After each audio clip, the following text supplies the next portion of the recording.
The Louisiana heat pressed down on Beaumont Plantation like a suffocating blanket, even as the sun began its descent toward the horizon. The year was 1857, and the cotton fields stretched endlessly under the amber sky, white bowls swaying in the humid breeze. Among the rows of workers, bent backs glistening with sweat, one voice rose above the others, not in complaint or exhaustion, but in song. Josiah's deep baritone carried across the plantation like a river flowing through parched land. At 32, he was tall and lean, his dark skin bearing the scars of years under the overseer's whip. Yet his eyes held something that made even the harshest masters uncomfortable, an unbreakable spirit. While other slaves sang work songs to pass the time, Josiah's melodies carried different words, words of hope, of freedom, of a promised land beyond the cotton fields. "Swing low, sweet chariot coming for to carry me home," he sang, his voice weaving through the evening air as he picked cotton with practiced efficiency. The other slaves around him, Samuel, an older man whose hands had picked cotton for 40 years, Mary, a young woman whose children had been sold away, and Thomas, barely 16 but already bearing the weight of bondage, found themselves humming along, their spirits lifting despite their exhaustion. Colonel Marcus Beaumont stood on the wraparound porch of his grand plantation house, a glass of bourbon in his hand and irritation creasing his weathered face. At 55, he had inherited this land from his father and expanded it into one of the most profitable cotton operations in Louisiana. He prided himself on running a well-ordered plantation where slaves knew their place and kept to it. But lately, something had been different. There was an energy among his property that he couldn't quite identify, a restlessness that made him uneasy. "That boy's voice carries too far," muttered Jake Morrison, the plantation's overseer, as he joined the colonel on the porch. Morrison was a cruel man, with pale, sunburned skin and cold blue eyes that seemed to find pleasure in others' suffering. "The other plantations can hear him singing from here, might give their slaves ideas." Colonel Beaumont took a long sip of his bourbon, watching as Josiah moved through the cotton rows with an almost regal bearing. "He's always been different, that one. Too smart for his own good, but he works hard, and the others work harder when he's around." "That's what worries me, sir," Morrison replied, spitting tobacco juice over the porch railing. "A slave who can inspire others is a dangerous slave. I've seen it before. Starts with singing, ends with running, or worse." As if sensing their scrutiny, Josiah looked up toward the big house. Even from a distance, his gaze seemed to pierce through them, unafraid and unwavering. He nodded respectfully, as was expected. But there was something in that simple gesture that felt more like acknowledgement between equals than submission from property to owner. The sun finally disappeared behind the cypress trees that lined the plantation's borders, and the slaves began their slow trek back to the quarters, a collection of small, weathered cabins that housed the plantation's workforce. But as they walked, Josiah's voice rose again, this time in a different song. "Wade in the water. Wade in the water, children, wade in the water. God's gonna trouble the water." The words seemed innocent enough to untrained ears, but Colonel Beaumont had heard whispers about such songs, coded messages that spoke of escape routes and safe passages. His grip tightened on his glass as he watched his slaves disappear into their quarters, Josiah's voice echoing long after his figure had vanished into the gathering darkness. "Keep an eye on him," the colonel told Morrison. "Something tells me that boy is planning more than just singing." In the slave quarters, as families gathered around small fires to share their meager evening meals, Josiah moved quietly from cabin to cabin. To each family, he offered the same gentle words. "The Lord sees our suffering, and he has not forgotten us. There's a meeting tonight for those who hunger for more than just bread." The old barn stood at the edge of the plantation, its wooden walls weathered gray and its roof sagging with age. It had been abandoned for years, used only to store broken equipment and forgotten tools. But as the moon rose high and the plantation house grew dark, shadows began to move toward it.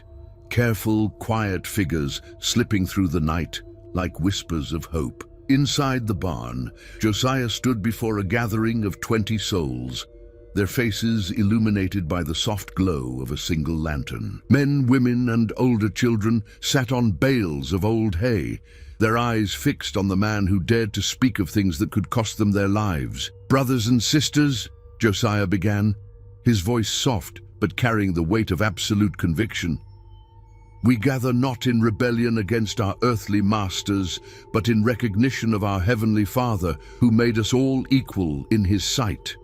Samuel, his grey hair catching the lantern light, leaned forward. "Josiah, you speak dangerous words. If Morrison finds out about these meetings, then we face whatever comes with faith," Josiah replied, his eyes moving across each face in the circle. "But I tell you this, the God who delivered the Israelites from Egypt has not forgotten us. Our freedom may not come tomorrow or next year, but it will come. And when it does, we must be ready not just in body, but in spirit." Mary, clutching her remaining child close to her chest, spoke up with tears in her eyes. "How can you speak of freedom when they can sell our children like cattle, when they can beat us for looking them in the eye?" Josiah knelt before her, his voice gentle but firm. "Because, sister, our worth doesn't come from what they say about us. It comes from the one who created us. They may own our bodies, but our souls belong to God alone, and a soul that knows its worth cannot be truly enslaved." For the next hour, Josiah spoke of dignity, of hope, of a future where their children would walk free. He taught them to read simple words from a worn Bible he kept hidden, knowing that knowledge was another form of freedom. He led them in prayers that acknowledged their humanity and their divine worth. As the meeting ended and the slaves prepared to slip back to their quarters, young Thomas approached Josiah with wonder in his eyes. "How do you know all this? How do you know God cares about us when everything around us says otherwise?" Josiah placed a gentle hand on the boy's shoulder. "Because, son, I've felt His presence in the darkest moments. When the whip falls, when hope seems lost, there's still a voice that whispers, 'You are mine and you are loved.' That voice is stronger than any chain." Unknown to them, Jake Morrison crouched in the shadows outside the barn, his ear pressed to a gap in the wooden walls. He had followed the suspicious movement from the quarters and now listened with growing alarm to every word. His face twisted with malicious satisfaction as he realized he had finally found the evidence Colonel Beaumont needed. As the last of the slaves disappeared into the night, Morrison made his way back to the big house, his mind already planning how to use this information. The dangerous slave preacher would finally get what was coming to him, and Morrison would make sure the lesson was one that no slave on Beaumont Plantation would ever forget. The night air carried the faint echo of Josiah's final song as he walked back to his cabin, unaware that his words of hope had been heard by ears that would twist them into a death sentence.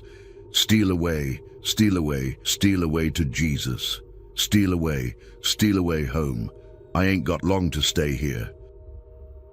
Dawn broke grey and oppressive over Beaumont Plantation, the air thick with humidity that promised another scorching day. The usual morning routine began as it always did. Slaves emerging from their quarters before sunrise, gathering their tools and heading to the fields under Morrison's watchful eye. But today, something felt different. There was a tension in the air, like the moments before a thunderstorm breaks. Josiah worked alongside Samuel in the cotton field closest to the big house, their hands moving with practiced efficiency as they filled their sacks.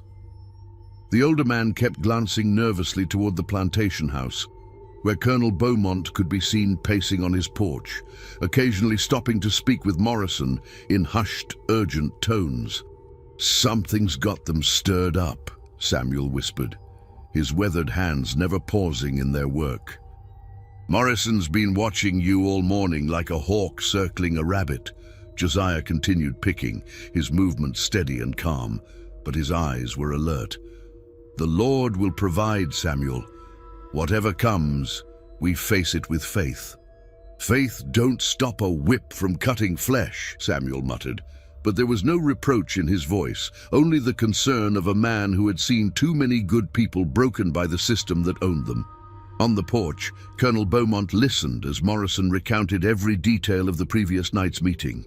The overseer's voice was filled with vindictive pleasure as he described Josiah's words about freedom, equality, and divine worth. "Teaching them to read, Colonel," Morrison emphasized, spitting tobacco juice into a brass spittoon, "filling their heads with ideas about being equal to white folks, talking about freedom like it's something they deserve. This is exactly how slave rebellions start." The colonel's face darkened as he absorbed the implications. He had heard about the Nat Turner Rebellion in Virginia, how it had started with a preacher slave who believed God had called him to lead his people to freedom. The memory of that bloodbath, where dozens of white families had been killed, sent a chill down his spine, despite the morning heat. "How many were at this meeting?" Beaumont asked, his voice tight with controlled anger. "Near 20, sir.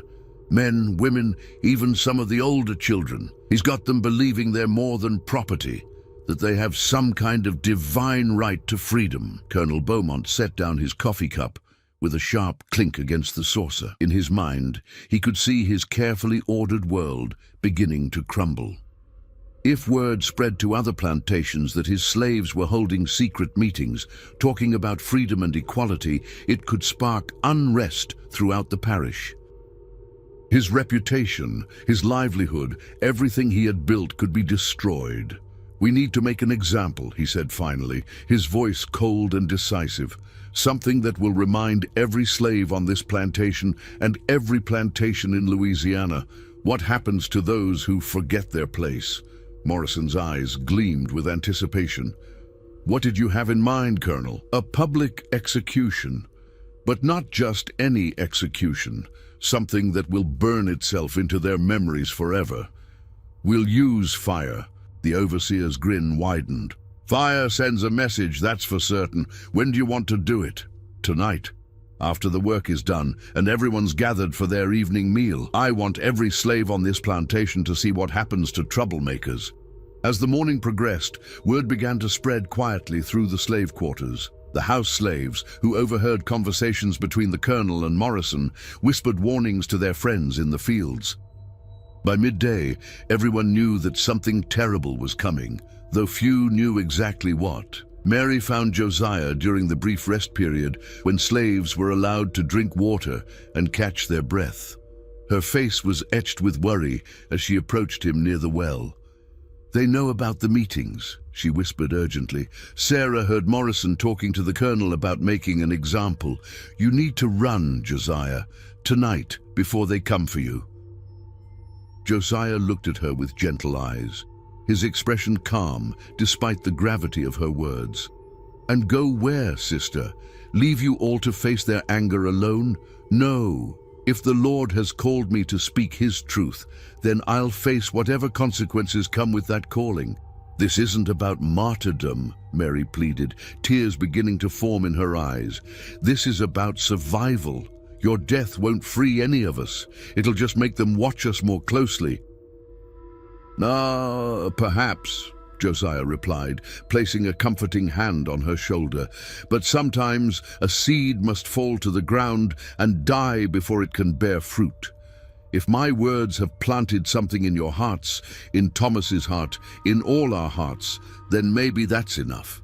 Thomas, who had been listening from nearby, stepped forward with tears streaming down his young face. "It's not fair. All you did was tell us we were worth something. All you did was give us hope. And that, son, is exactly why they're afraid," Josiah said, kneeling to meet the boy's eyes. "Hope is the most dangerous thing a slave can possess, because hope leads to dreams, and dreams lead to action. They can chain our bodies, but they can't chain our spirits unless we let them." As the afternoon wore on, the atmosphere on the plantation grew increasingly tense. Morrison rode through the fields more frequently than usual, his presence a constant reminder of the authority that ruled their lives. The slaves worked in unusual silence, the normal songs and conversations replaced by an oppressive quiet, broken only by the sound of cotton being picked and the distant call of birds. In the big house, Colonel Beaumont spent the day making preparations.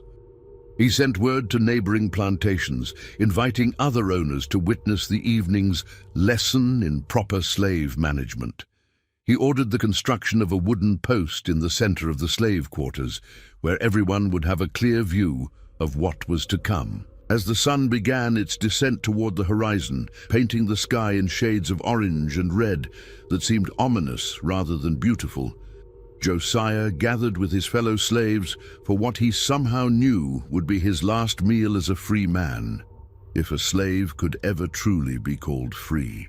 The evening meal was distributed in the usual manner, bowls of thin gruel and pieces of cornbread that barely constituted sustenance. But tonight, no one seemed to have much appetite. The slaves sat in small groups, speaking in hushed tones, their eyes frequently turning toward Josiah, who sat calmly eating his meager portion. Samuel sat beside him, his old hands shaking slightly as he held his bowl. "You could still run," he whispered one last time. "There are places in the swamp where they'd never find you."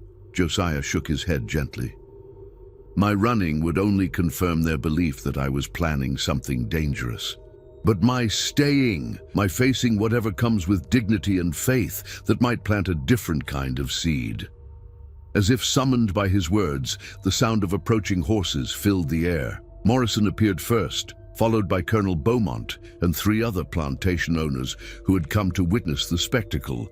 Behind them came several white overseers, all armed and ready to prevent any attempt at rescue or rebellion. The slaves instinctively drew closer together, forming a protective circle around their families, while keeping their eyes downcast in the submissive posture that was expected of them. But even in their fear, many found themselves looking toward Josiah, drawing strength from his calm presence. Colonel Beaumont dismounted his horse and walked to the center of the gathering, his voice carrying clearly in the evening air. "Slaves of Beaumont Plantation, you will witness tonight what happens to those who forget their place, who spread dangerous ideas, who threaten the natural order that God himself has established."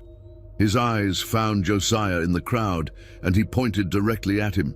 "Josiah, step forward." Without hesitation, Josiah rose from his place among his friends and walked toward the colonel, his head held high and his steps steady. There was no defiance in his posture, but neither was there submission, only a quiet dignity that seemed to unsettle even his captors.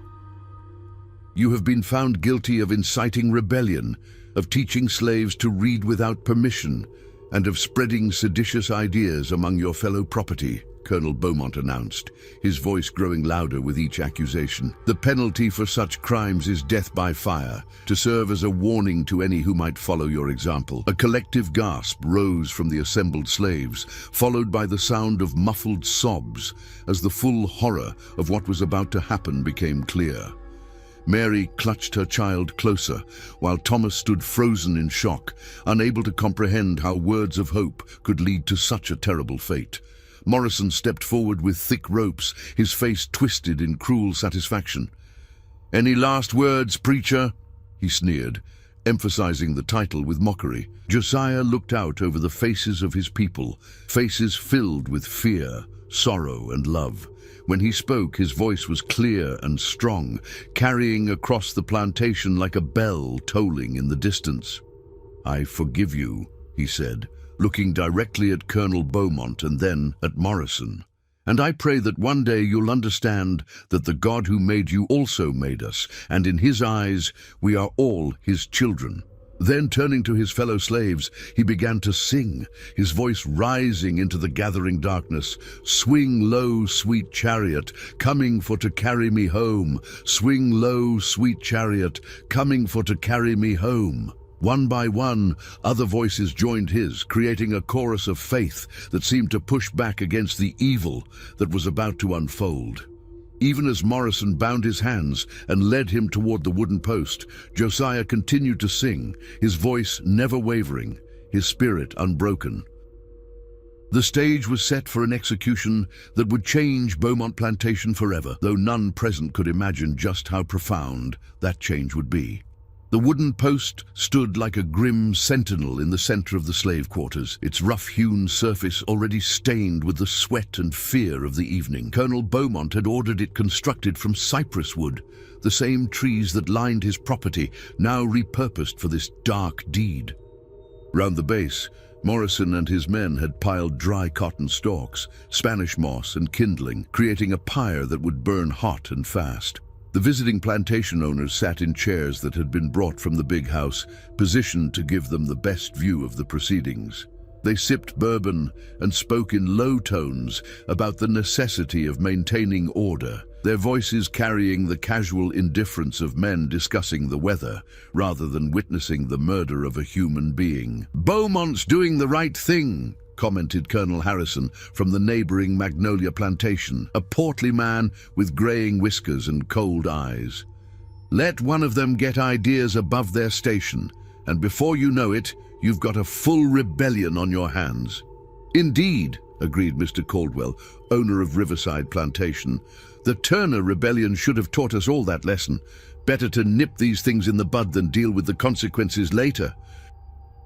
Colonel Beaumont nodded grimly, though something in his chest felt tight as he watched Morrison secure Josiah to the post. The slave's calm demeanor was unsettling.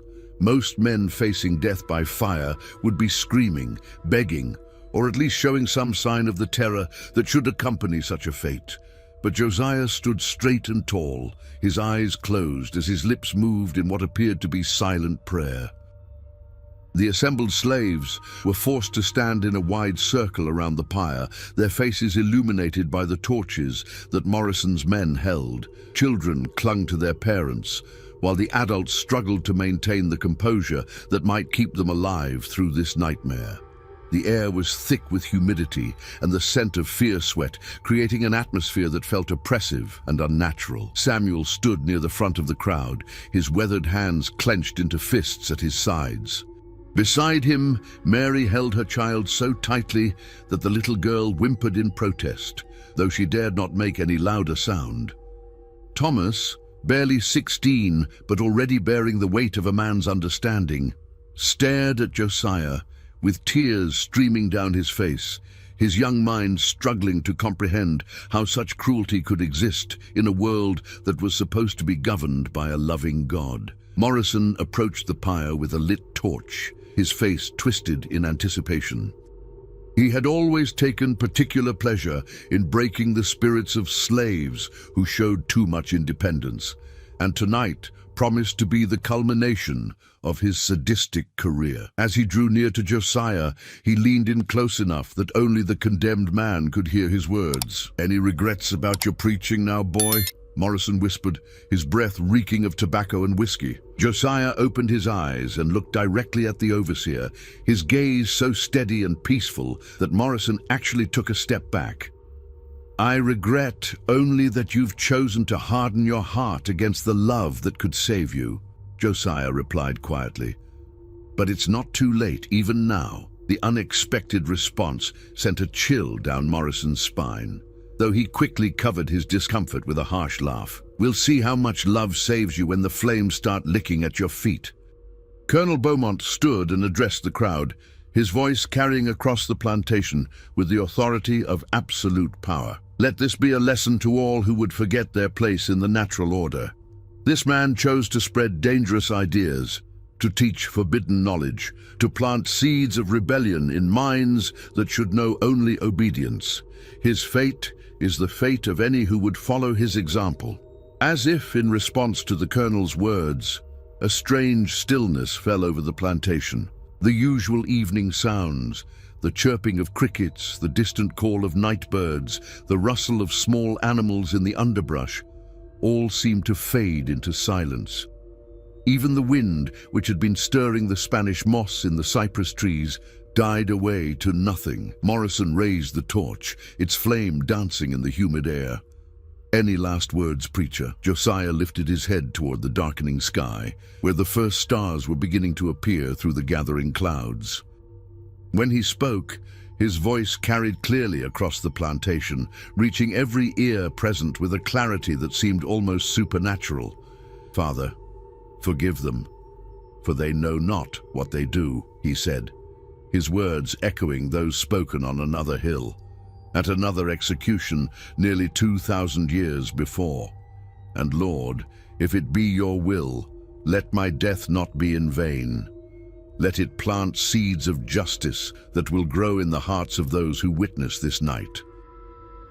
Then, looking out over his fellow slaves, he began to sing once more. "Wade in the water, wade in the water, children, wade in the water. God's gonna trouble the water." Morrison thrust the torch into the kindling at the base of the pyre. The dry cotton stalks caught immediately, sending flames racing upward with a hungry roar. The heat was intense, and the watching slaves instinctively stepped back, their faces reflecting the orange glow of the fire. But as the flames climbed higher, something extraordinary began to happen. The wind, which had been completely still, suddenly began to blow, not from any particular direction, but seeming to swirl around the pyre in a pattern that defied natural explanation. Instead of feeding the flames and making them burn hotter, this wind seemed to push against them, causing them to bend and flicker in ways that made no sense. Colonel Beaumont frowned, leaning forward in his chair. What in the devil? The flames, which should have been consuming Josiah's clothing and flesh, appeared to be dancing around him rather than touching him. The cotton stalks and kindling continued to burn, but the fire seemed unable to reach the man at the center of the pyre. Morrison threw more kindling onto the fire, then more, his face growing red with exertion and frustration. "Burn, damn you!" he shouted, as if the flames themselves were defying his will. But instead of growing stronger, the fire began to behave even more strangely. The wind continued to swirl, and now the slaves could see something that made their hearts race with wonder and terror. The flames were actually pulling away from Josiah, bending backward as if repelled by some invisible force. Samuel's eyes widened as he watched the impossible scene unfold. "Lord, have mercy," he whispered, his voice barely audible above the crackling of the fire. Mary clutched her child closer, her eyes fixed on the miraculous sight before them. "It's like the 3 Hebrew boys in the fiery furnace," she breathed, remembering the Bible story that Josiah had told them during one of their secret meetings. Thomas stood transfixed, his young mind struggling to process what he was seeing. The flames danced and swirled around Josiah like living things, but they could not touch him. His clothes remained unsinged, his skin unmarked by the heat that should have been consuming him. The visiting plantation owners rose from their chairs, their faces pale with shock and growing fear. This was not how executions were supposed to proceed. Fire was supposed to be absolute, final, terrifying in its certainty. But what they were witnessing challenged everything they thought they knew about the natural order of things.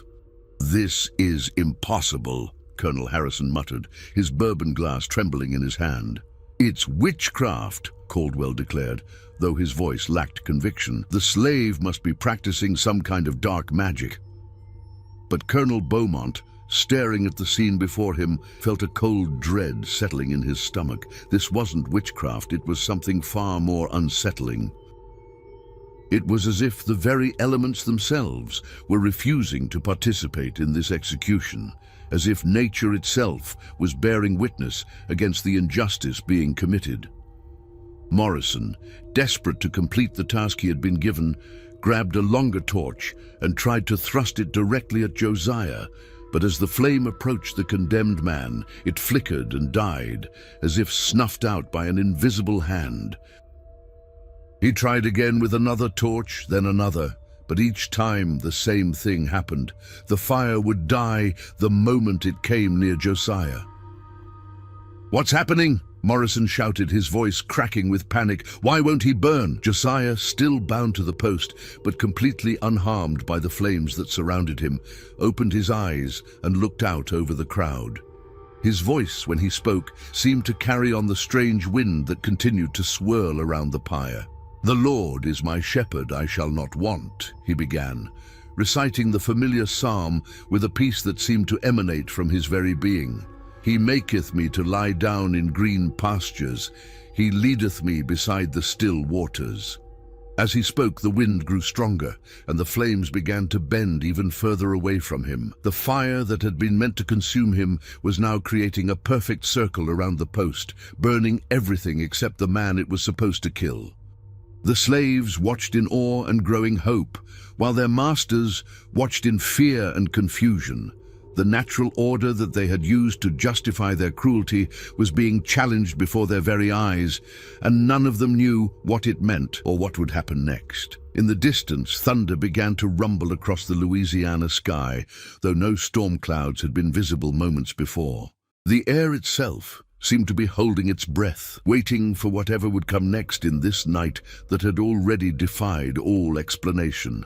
The thunder grew louder, rolling across the Louisiana sky like the voice of an angry god. What had begun as distant rumbles now crashed overhead with increasing frequency, though the stars remained visible through wisps of clouds that seemed to appear from nowhere. The wind that swirled around the pyre had grown stronger, creating a vortex of air that made the flames dance in impossible patterns. Colonel Beaumont stood frozen, his bourbon glass forgotten in his hand, as he watched the fire continue to bend away from Josiah. The condemned man remained completely unharmed, his clothes untouched by the flames that should have reduced him to ash by now. The colonel's mind raced, trying to find a rational explanation for what he was witnessing, but every logical thought crumbled in the face of the impossible scene before him. "Get more wood," Morrison shouted to his men, his voice high with panic. "More kindling. We'll make this fire so hot that nothing can stop it." The overseers scrambled to obey, bringing armloads of dry wood, cotton stalks, and even furniture from the slave quarters. They threw everything onto the pyre, creating a bonfire that should have been hot enough to melt iron. The flames roared higher, reaching toward the darkening sky, but still they could not touch the man at their center. Samuel watched with tears streaming down his weathered face, his heart torn between joy at Josiah's miraculous preservation and terror at what this might mean for all of them. He had lived long enough to know that white men did not react well to having their authority challenged, especially not by what appeared to be divine intervention. "This ain't natural," whispered one of the visiting plantation owners, his face pale in the firelight. This is impossible," finished Colonel Harrison, his voice barely audible above the crackling flames and rumbling thunder. But Thomas, standing among the slaves with wonder shining in his young eyes, felt something stirring in his chest that he had never experienced before, a sense that the God Josiah had spoken of was real, was present, and was making his power known in this dark moment. The boy's fear began to transform into something else, hope. Mary clutched her child and whispered prayers she had learned from her grandmother, words that spoke of a God who heard the cries of the oppressed and who would not let injustice stand forever. Around her, other slaves began to murmur their own prayers, their voices creating a low chorus that seemed to harmonize with the strange wind. Josiah, still bound to the post but surrounded by flames that could not harm him, continued to recite the 23rd Psalm, his voice carrying clearly despite the chaos around him. "Yea, though I walk through the valley of the shadow of death, I will fear no evil, for thou art with me. Thy rod and thy staff, they comfort me." As he spoke these words, something even more extraordinary happened. The wind that had been swirling around the pyre began to spread outward, touching the faces of the watching slaves with a coolness that seemed to carry peace and comfort. But when it reached the white men, the plantation owners and overseers, it felt different. To them it carried an oppressive weight, a sense of judgment that made their skin crawl and their hearts race with inexplicable fear. Morrison, desperate to complete the execution and restore the natural order, grabbed a rifle from one of his men. "If fire won't kill him, lead will," he snarled, raising the weapon toward Josiah. But as he pulled the trigger, the wind suddenly gusted with tremendous force, knocking him backward and sending the shot wild. The bullet struck the wooden post inches from Josiah's head, but the condemned man didn't even flinch. His eyes remained closed, his lips continuing to move in prayer. "This is the devil's work," shouted Colonel Caldwell, backing away from the pyre. "We should leave this place before we're all cursed." But Colonel Beaumont, though shaken to his core, refused to retreat. His entire worldview was built on the premise that he was the master of his domain, that his authority was absolute and divinely sanctioned. To accept that a slave could be protected by forces beyond his control would mean admitting that everything he believed about the natural order was wrong. "Keep trying," he commanded Morrison. "Use whatever means necessary. I will not be defied by a slave, no matter what trickery he's using." Morrison, his face twisted with rage and fear, ordered his men to bring buckets of coal oil. If regular fire wouldn't work, perhaps they could create an inferno so intense that even divine intervention couldn't stop it. The overseers doused the pyre with the flammable liquid, creating flames that roared 20 feet into the air. But the result was the same. The fire bent away from Josiah as if repelled by an invisible barrier. The heat was so intense that everyone had to step back even further, yet the man at the center of the blaze remained untouched, his voice still audible above the roar of the flames. "Thou preparest a table before me in the presence of mine enemies. Thou anointest my head with oil, my cup runneth over." As Josiah spoke these words, the impossible became even more so. The flames that had been bending away from him began to form shapes, not random patterns, but deliberate forms that looked almost like figures. The slaves gasped as they saw what appeared to be angels in the fire, their wings spread protectively around the condemned man. "Do you see them?" Thomas whispered to Samuel, his voice filled with awe. The old man nodded, unable to speak. He had heard stories of such things from his grandmother, tales of the old days when God walked among his people and performed miracles for those who trusted in him. But he had never expected to witness such a thing himself. The white men saw the shapes too, but to them they appeared different, not as angels but as accusers, their fiery forms pointing fingers of judgment at those who had gathered to witness this execution. Colonel Harrison stumbled backward, his face white with terror. "I'm leaving," he declared, his voice shaking. "Whatever's happening here, I want no part of it." He mounted his horse and rode away into the night, followed quickly by Colonel Caldwell and the other visiting plantation owners. They had come to witness a lesson in slave management, but what they had seen instead challenged everything they thought they knew about power, authority, and the nature of divine justice. Colonel Beaumont found himself alone with his overseers and slaves, watching an execution that refused to proceed according to plan. The fire continued to burn around Josiah without touching him. The wind continued to swirl with supernatural force, and the thunder overhead grew louder with each passing moment. Morrison, his face streaked with sweat and soot, approached his master with desperation in his eyes. "Colonel, maybe we should call this off. Try again another day when..." "When what?" Beaumont snapped. "When the devil stops protecting him? When God decides to let us kill one of his children?" The words slipped out before he could stop them, revealing thoughts he hadn't even admitted to himself.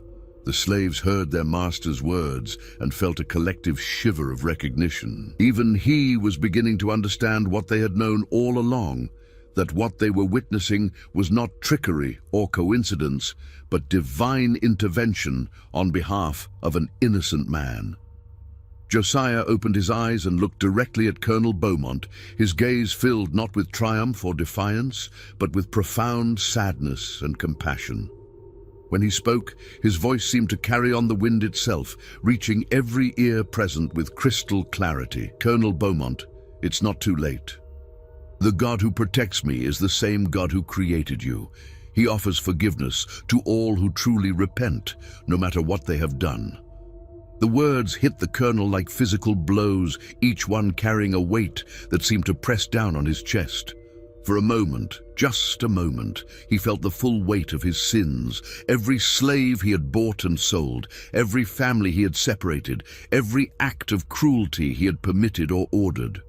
The burden was almost unbearable.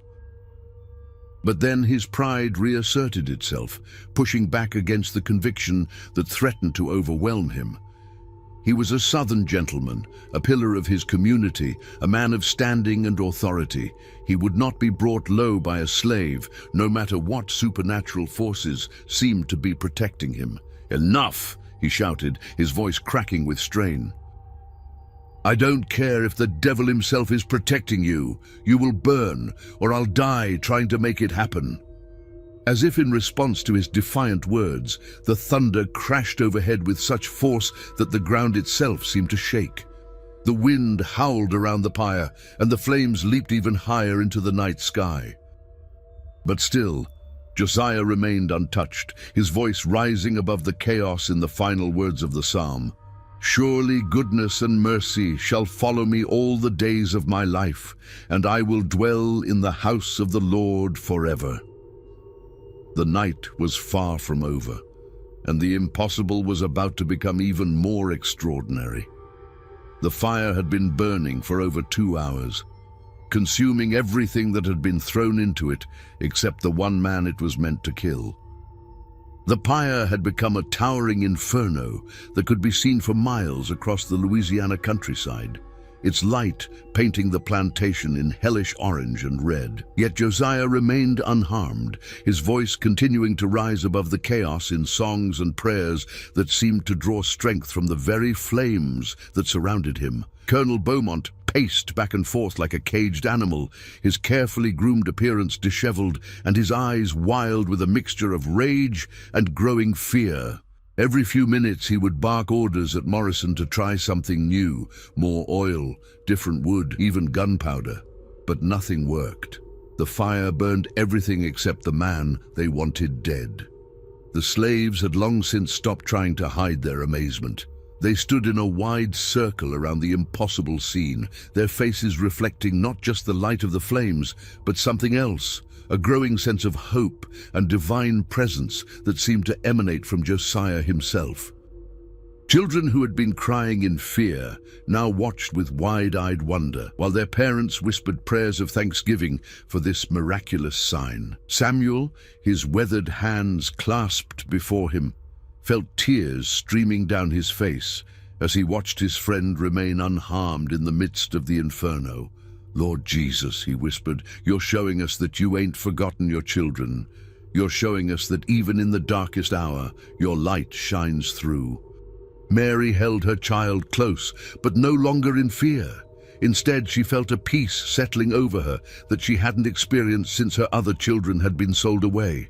"Mama," her little girl whispered, "why can't the fire hurt the singing man?"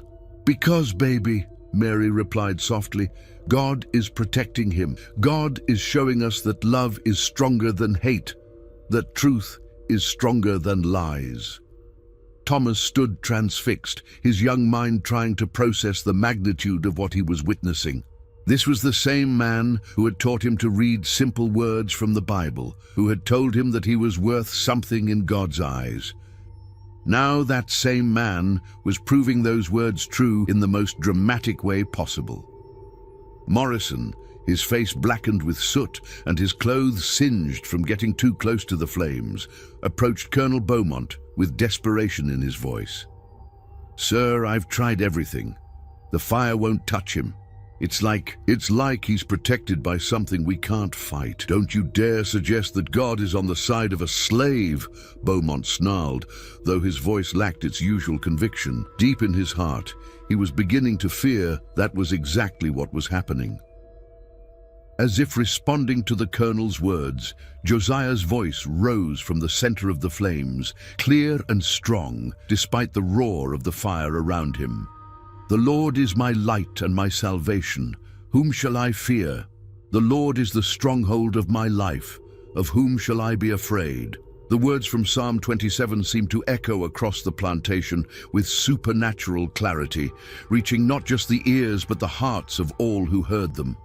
For the slaves, they brought comfort and strength. For the white men present, they brought an uncomfortable sense of judgment and conviction.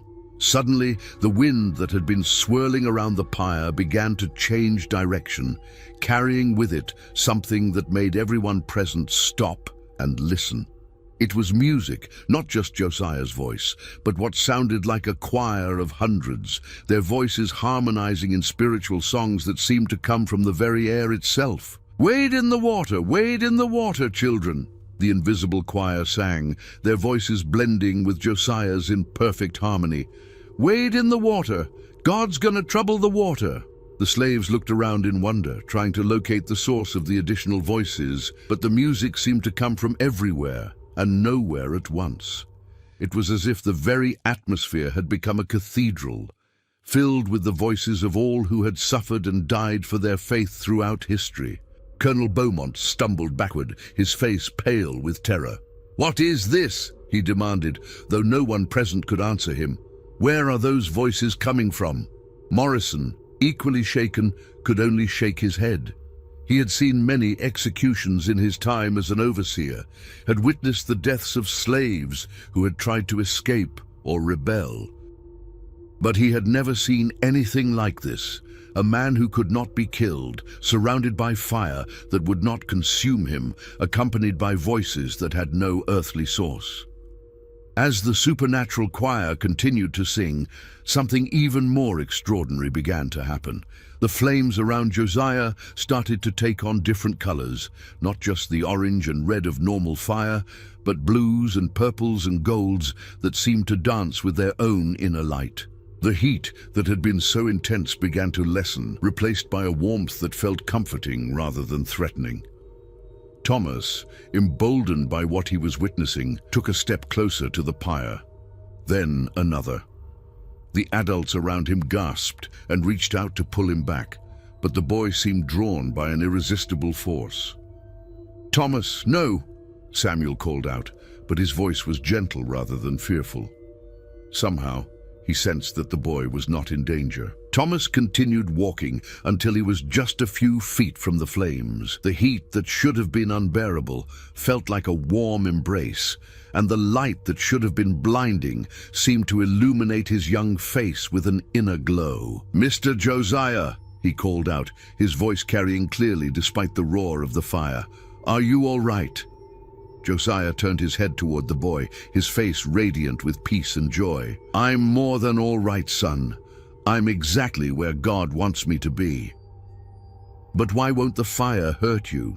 "Because sometimes, Thomas, God chooses to show his power in ways that remind us that he is still in control, even when everything seems hopeless. This fire can't hurt me because God has work for me to do, and his will cannot be stopped by human hatred." Colonel Beaumont, watching this impossible conversation between a condemned slave and a boy standing at the edge of an inferno, felt something breaking inside his chest. Everything he had built his life on, the belief that white men were superior, that slavery was divinely ordained, that he had the right to own other human beings, was crumbling in the face of what he was witnessing. "This has to stop," he whispered, though he wasn't sure if he was talking about the execution or his own growing conviction that he was on the wrong side of divine justice. Morrison, hearing his master's words, misunderstood their meaning. "You're right, Colonel. We need to end this now, before word spreads to other plantations. If other slaves hear about this..." But Beaumont wasn't thinking about other plantations or the potential for rebellion. He was thinking about his own soul, about the weight of guilt that seemed to be pressing down on him with each passing moment. For the first time in his life, he was beginning to understand that the man tied to that post was not his property, but a fellow human being created in the image of God. The supernatural choir continued to sing, their voices growing stronger with each passing moment. "Swing low, sweet chariot, coming for to carry me home. Swing low, sweet chariot, coming for to carry me home." As they sang, the flames around Josiah began to pulse in rhythm with the music, creating a display of light and color that was both beautiful and terrifying. The slaves watched in awe, while the remaining white men watched in growing fear. And in the center of it all, Josiah continued to sing and pray, his voice never wavering, his faith never faltering. He had become more than just a man. He had become a symbol of divine justice, a living testament to the power of faith over fear, love over hate. The night was far from over, and the most extraordinary events were yet to come. But already, the seeds of change had been planted in the hearts of all who witnessed this impossible night. The question was not whether those seeds would grow, but how they would transform the lives of everyone present when they finally bore fruit. As the third hour of the impossible execution stretched on, the supernatural events began to intensify beyond anything anyone present could have imagined. The fire that had been burning around Josiah without touching him now began to take on a life of its own, the flames dancing in patterns that seemed almost choreographed, moving in perfect harmony with the invisible choir that continued to fill the air with spiritual songs. Colonel Beaumont stood at the edge of the circle, his body trembling with a mixture of exhaustion and something deeper, a spiritual conviction that was tearing at the very foundations of his worldview. His carefully constructed life, built on the premise that he was a righteous man, blessed by God with dominion over lesser beings, was crumbling before his eyes. The slaves, meanwhile, had begun to experience something unprecedented. The fear that had gripped them at the beginning of the evening was being replaced by a growing sense of empowerment and divine presence. They no longer cowered in submission, but stood tall, their faces reflecting not just the light of the flames, but an inner illumination that came from witnessing the impossible. Samuel, his weathered face streaked with tears of joy, began to sing along with the supernatural choir, his voice joining the heavenly harmony. "Go down, Moses, way down in Egypt land. Tell old Pharaoh, let my people go." One by one, other slaves joined in, their voices creating an earthly echo of the celestial music that surrounded them. Mary's clear soprano rose above the others, while even the children added their small voices to the growing chorus. The plantation, which had been a place of oppression and silence, was being transformed into a sanctuary of praise and worship. Morrison, his face blackened with soot and his eyes wild with panic, made one final desperate attempt to complete the execution. He grabbed a long iron rod from the plantation's blacksmith shop and heated it in the flames until it glowed red hot. If fire wouldn't kill the slave, perhaps he could use the fire as a weapon. "I'll end this myself," he shouted, raising the glowing rod above his head as he approached the pyre. But as he drew near to Josiah, something extraordinary happened. The wind that had been swirling around the fire suddenly focused into a powerful gust that struck Morrison with the force of a physical blow. The iron rod was torn from his hands and sent flying into the darkness, while the overseer himself was knocked backward with such force that he landed hard on the ground, gasping for breath. "The very elements are against us," whispered one of the remaining overseers, his voice filled with terror. "This ain't natural, Colonel. This is judgment." Colonel Beaumont heard the words and felt them resonate in his chest like the tolling of a funeral bell. Judgment. The word echoed in his mind as he looked around at the scene before him. A slave who could not be killed, surrounded by supernatural fire, protected by forces beyond human understanding. And all around him, the other slaves were singing with joy and hope, their voices creating a sound that seemed to shake the very foundations of the earth. Thomas, still standing near the edge of the flames, called out to Josiah again. "Mr. Josiah, what's going to happen to us? What's going to happen to all of us?" Josiah's voice, when it came, seemed to carry on the wind itself, reaching every ear present with perfect clarity, despite the roar of the supernatural fire. Change is coming, son. Change that will shake this land from its foundations to its highest towers. The God who sees every tear, who hears every cry for justice, is about to move in ways that will transform everything. Some will embrace that change and find redemption. Others will resist it and find only judgment. As he spoke these words, the flames around him began to pulse with an even brighter light, and the invisible choir's voices grew so loud that they seemed to fill not just the plantation, but the entire night sky. The music was no longer just spiritual songs, but seemed to include the voices of all who had suffered under the weight of oppression throughout history.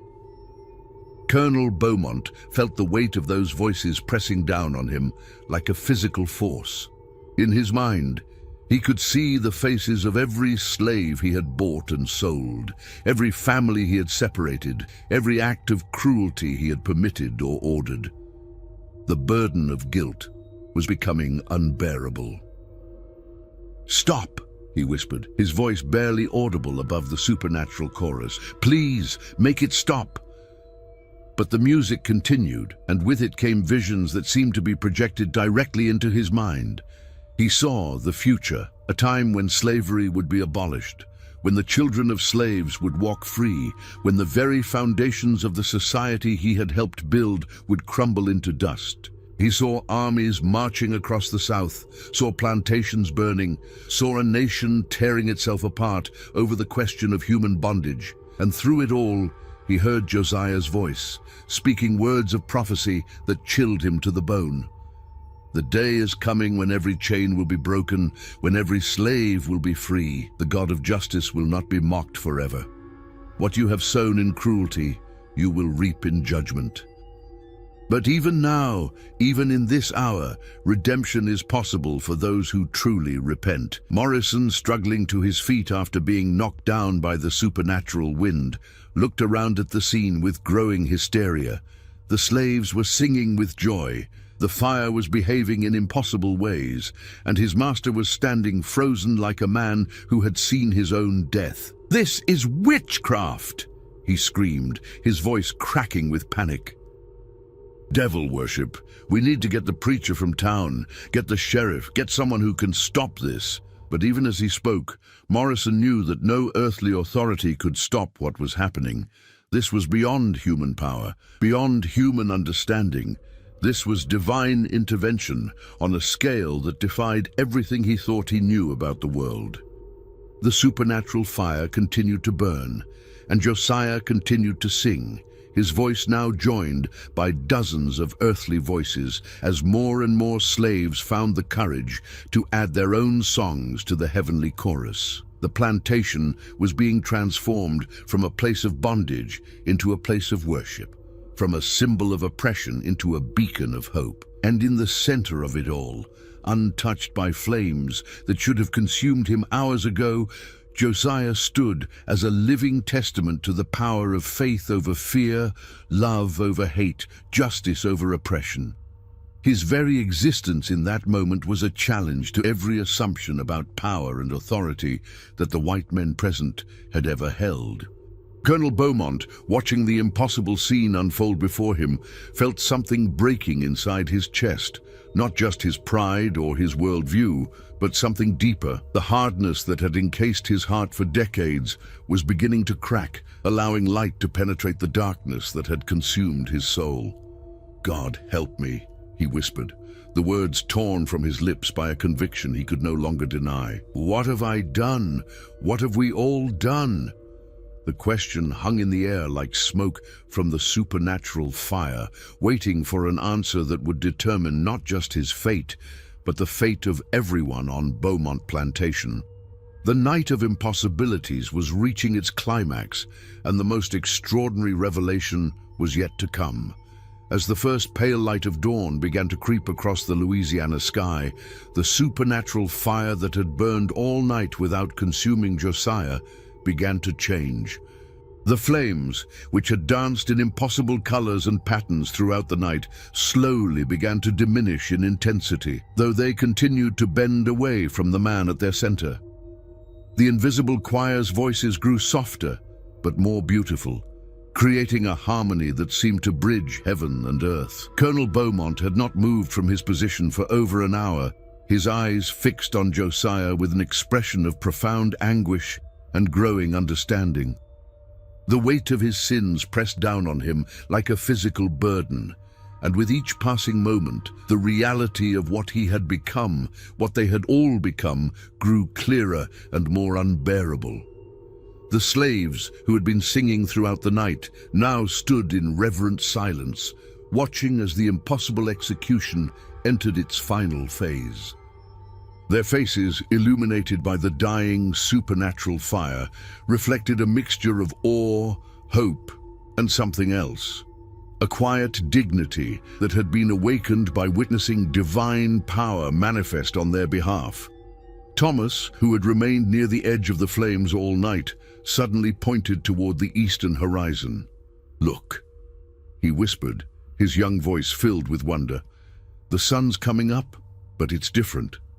Everyone turned to see what the boy was pointing at and gasped at what they saw. The sunrise was indeed different. Instead of the usual orange and yellow hues, the sky was painted in the same supernatural colors that had danced in the flames around Josiah. Blues and purples and golds streaked across the heavens, creating a dawn unlike any they had ever witnessed. As the extraordinary light of this impossible sunrise touched the plantation, something even more miraculous happened. The ropes that had bound Josiah to the post for over 6 hours began to smolder and fall away, not burned by the fire that had surrounded him, but dissolved by the touch of the divine light that now bathed the entire scene. Josiah stepped forward from the post, his clothes unmarked by the flames, his skin untouched by the heat that should have killed him. He moved with the same quiet dignity he had always possessed, but now there was something more, an aura of divine authority that made even his former captors step back in awe and fear. Morrison, who had spent the night in a state of increasing panic, fell to his knees as Josiah approached. The overseer's face was streaked with tears and soot, his usual cruelty replaced by terror and something that might have been the beginning of repentance. "Please," Morrison whispered, his voice broken and desperate. "I don't understand what's happening. I don't understand any of this." Josiah looked down at the man who had tormented him and so many others, his eyes filled not with anger or triumph, but with profound compassion. "Understanding comes to those who open their hearts to truth, Jake. The question is whether you're ready to let go of the hatred that has consumed your soul." Colonel Beaumont, watching this exchange, felt the final walls around his heart crumble completely. He walked slowly toward Josiah, each step feeling like a journey of 1,000 miles. When he finally stood before the man he had tried to execute, he fell to his knees in the dirt, his voice breaking as he spoke. "I have sinned against God and against you, and against every soul on this plantation. I have built my life on a lie, convinced myself that cruelty was justified, that some human beings were worth less than others. I don't know if forgiveness is possible for what I've done, but I'm asking for it anyway." The slaves watched in stunned silence as their master knelt before one of them, confessing sins that they had lived with the consequences of for their entire lives. Samuel stepped forward, his weathered face wet with tears, and placed a gentle hand on the colonel's shoulder. "Forgiveness is always possible for those who truly repent," the old man said softly. "That's what Josiah taught us. That's what this whole night has been about." Josiah nodded, his voice carrying the same gentle authority it had always possessed, but now amplified by the divine power that had protected him through the night. "Colonel Beaumont, the God who saved me from your fire is the same God who offers salvation to your soul. But salvation requires more than words. It requires action. It requires change. Tell me what to do," Beaumont pleaded, his voice raw with emotion. "Tell me how to make this right." "Free them," Josiah said simply. "Free every slave on this plantation. Give them the wages they've earned through years of unpaid labor. Help them build new lives as free men and women. And then spend the rest of your life working to undo the damage that slavery has done to this land and its people." The colonel looked around at the faces of the slaves who had witnessed this impossible night, faces that had been marked by suffering, but were now illuminated by hope. He saw Mary holding her child, Thomas standing tall with newfound dignity, Samuel whose wisdom had sustained so many through dark times. He saw them not as property, but as human beings created in the image of God. "I will," he said, his voice growing stronger with each word. "I swear before God and before all of you, I will free every slave on this plantation. I will deed land to those who want to stay and help those who want to leave. I will spend whatever years I have left trying to atone for the evil I have done." Morrison, still kneeling in the dirt, looked up with confusion and fear. "Colonel, you can't be serious. The other plantation owners, the law, society itself, they'll never accept this. You'll be ruined." "Then I'll be ruined," Beaumont replied, his voice calm and certain. "Better to be ruined in the eyes of men than damned in the eyes of God." As the supernatural sunrise continued to paint the sky in impossible colors, Josiah turned to address all the slaves gathered around the dying fire. His voice, when he spoke, seemed to carry on the morning breeze, reaching every heart with perfect clarity. "My brothers and sisters, what you have witnessed tonight is proof that God has not forgotten you. He sees every tear, hears every prayer, knows every injustice. The change that begins here today will spread across this land like fire, not the fire of destruction, but the fire of justice and redemption." He paused, looking at each face in turn, his eyes filled with love and hope for their future. "Some of you will choose to stay here and help build something new from the ashes of what was. Others will leave to find your families, to start fresh in places where your children can grow up free. Whatever you choose, remember this night. Remember that God's power is greater than any human cruelty, that love is stronger than hate, that justice will always triumph in the end." Thomas stepped forward, his young face shining with determination. "Mr. Josiah, will you stay and help us? Will you teach us how to live as free people?" Josiah smiled, the same gentle smile that had comforted so many during their darkest hours. "I'll stay as long as God wills it, son. We have much work to do, not just in freeing bodies, but in healing hearts and minds that have been wounded by hatred and oppression." As the morning sun climbed higher in the sky, its light gradually returning to normal colors, the supernatural fire finally died away completely. But the change it had wrought would burn on forever. The plantation that had been a symbol of human bondage was about to become something unprecedented, a place where former slaves and their former master would work together to build a new kind of community based on justice, equality, and mutual respect. Word of the miraculous events at Beaumont Plantation would spread quickly throughout Louisiana and beyond. Some would dismiss the stories as exaggeration or superstition, but others would recognize them as a sign that the days of slavery were numbered, that divine justice was finally stirring to action. The impossible night was over, but its consequences would echo through history. Josiah, the slave preacher who could not be killed by fire, had become more than just a man. He had become a symbol of hope, a living testament to the power of faith over fear, and a herald of the freedom that was coming to all who had been held in bondage. As the former slaves began to disperse, some to pack their few belongings for journeys to find lost family members, others to begin planning their new lives as free people, they carried with them the memory of a night when the impossible became reality, when divine power manifested on behalf of the oppressed, and when the very foundations of an unjust system began to crumble.